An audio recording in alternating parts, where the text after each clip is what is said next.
I'm done.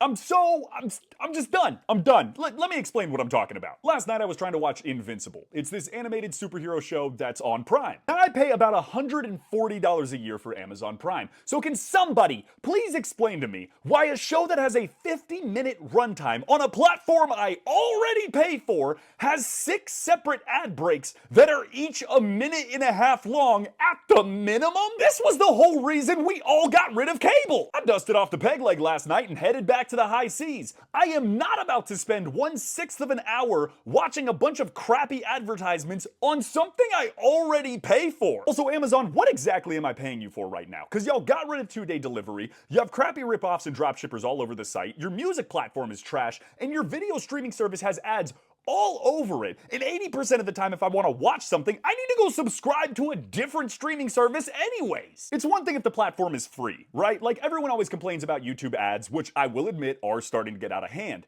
But at least the platform is free and they pay their creators. This was kind of always the unspoken rule. If the platform is free, I'll deal with some ads. If I have to pay for the platform, fuck off! Let it be known to every company out there. If I pay for your subscription model or I outright buy a product from you and it comes littered with ads, I will immediately cancel that subscription or return that product. To all of these companies, do not get it confused. We all have a list of websites that do exactly what your platform does, and they do it for free. And the only reason we ever paid you is because you used to be slightly more convenient. We're having just another little bit of a mental break, so you know what that means. Yes. Therapy. No.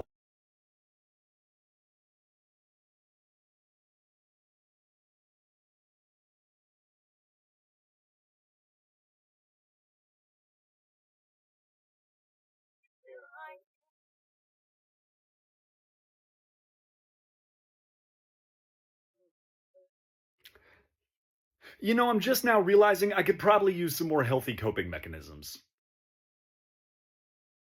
We might be heading for a recession. I mean, now that the stock market's lost 6.6 trillion in the past 2 days, we might be heading for. We have been in a recession. It costs $1 an egg nowadays, and people are financing their $16 Chipotle chicken burrito bowl at a 20% interest rate like it's a Dodge Challenger, and Skrillex just dropped a new album. We have been in a recession. But we might be heading towards a recession. Might be. The job market has been in shambles for years now. People can barely afford things like food and rent, and young people are skipping out on major life milestones like buying a house or having children because financially it doesn't make sense. That is damn near a textbook recession. But the stock market's been doing good, so it's not really a recession. Only 10% of Americans own 93% of the stocks. The stock market is not a good indication as to how the average American is doing. It's a good indication as to how businesses are doing. And even then, a large portion of it is based on speculation. The problem here is when people are doing bad, businesses can still be doing good. But when those businesses start to do bad,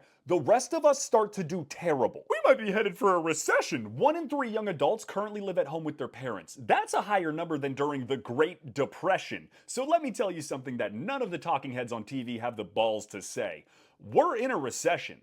We've been in a recession, and it's about to get a whole lot worse. Hey, all the support mains are on strike in Rivals. Yeah, I know. I'm one of them. What? Why? To be honest with you, playing support's not a lot of fun anymore. There's only 8 options to choose from, and 5 of them got a nerf in the most recent update. I mean, poor Mantis mains have gotten a nerf every single update since the game came out. Yeah, but they buff and nerf characters all the time. While that might be true, another big problem is the new rank system. It completely prioritizes things like KD and final hits over other stat lines like damage blocked and healing, which means that if I, as a healer, strictly focus on healing for the entire round, I'm actually going to get penalized more than a DPS that has a subpar round. Well, KD is the most important thing in the game, but it's not. It's an objective-based team game, which means that if you're not willing to help your team control, reach, or push the point, you could have a KD of 1,000 and still lose the round. Well, I'm trying to take out their backline, but I never get any heals in the process. Have you ever considered that while you're diving the backline, the enemy team might be doing the same thing? Also, if you are so far into their backline, there's a very high probability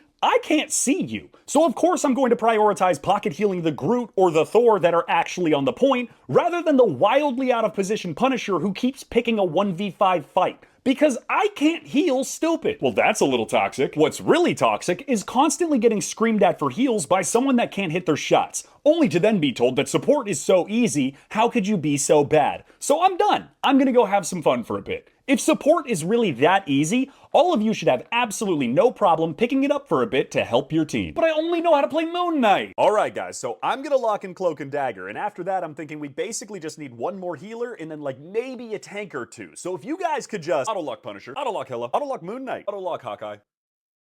Please. Don't auto-lock Jeff. Yes, thank you, that's all I ever wanted, I am so happy. Alright, sorry, misinput, relock Iron Fist. Son of a bitch! Nothing is funnier to me right now than a bunch of old and stupid people going, oh, but you don't even know what you're agreeing to with the terms and conditions, cause it's all in Mandarin. When is the last time any of you morons actually read the terms and conditions to anything? I'll wait.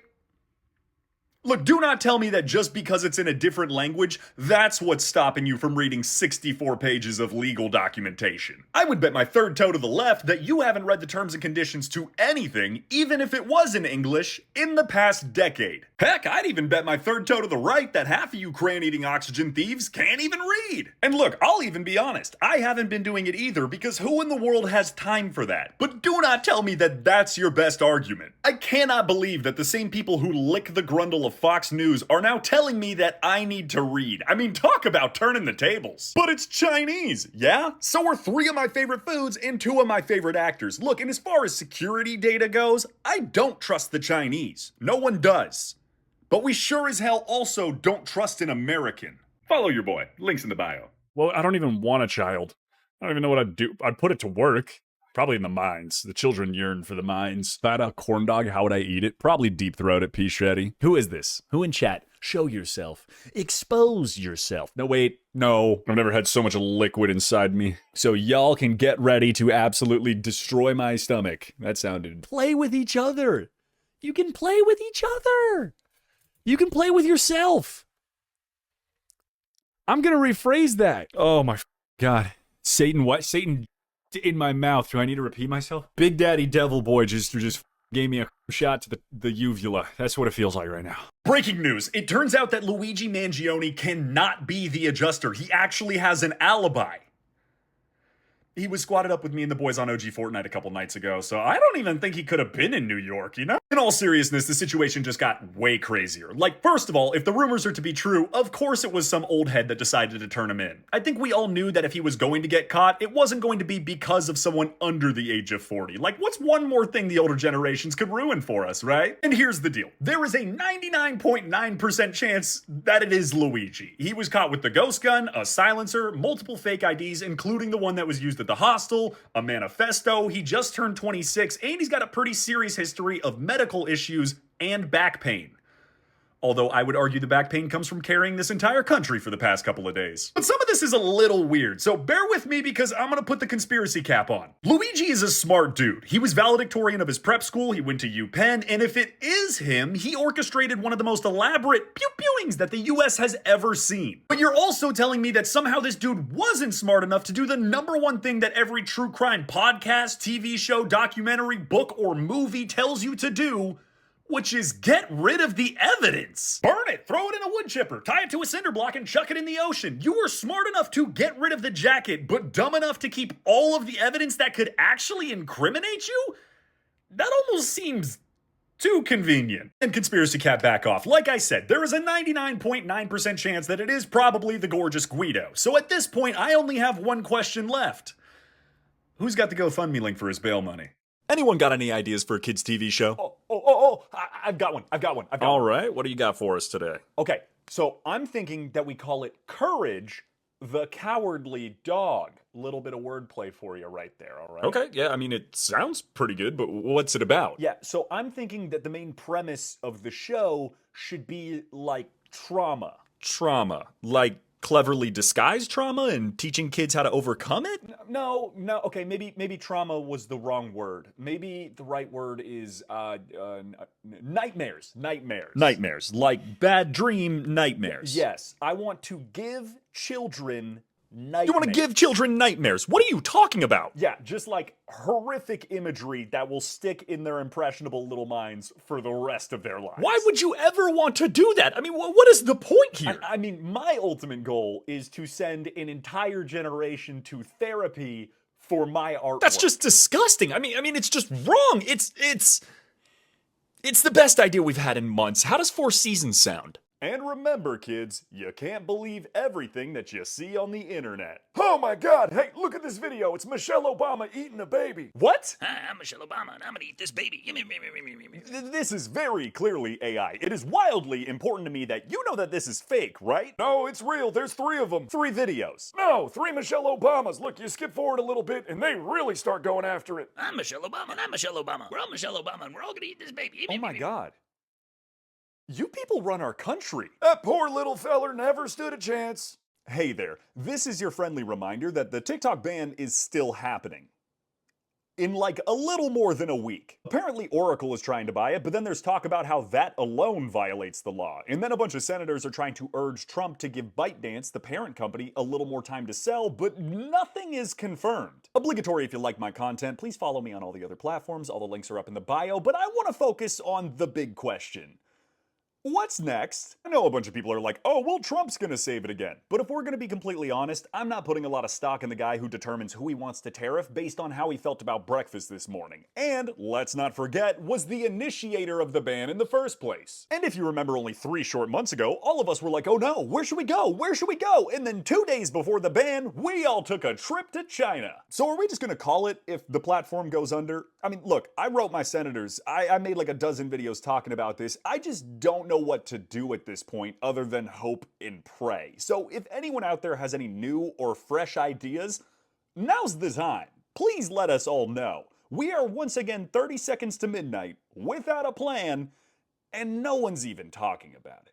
I hate nothing more than when a TV show goes woke and shows emotion. I'm sorry, I thought we had a $400,000 fight scene budget for every episode. I am so glad that I had to wait a week to watch a grown man cry over reviving his comatose mother? Like, I'm sorry, do you want me to feel something? Nothing makes me more mad than when they actually try to progress a plot line, rather than just putting 6,000 impact frames that will give me a seizure. Sure, I guess this was the entire point of Jinwoo's character development over the past 2 seasons, and showcased a beautiful and emotional moment about how you have to sacrifice parts of who you are to gain what you want, and how that sacrificial trade-off can weigh heavily on someone's mental, but like, no one even got punched in the face. I think my favorite part of everyone finding out that Lululemon leggings are made for like $15 over in China is the concerning number of people who seem to be surprised by this. Like, what do you mean that they're not actually worth $120? What do you mean that you thought they actually were worth $120?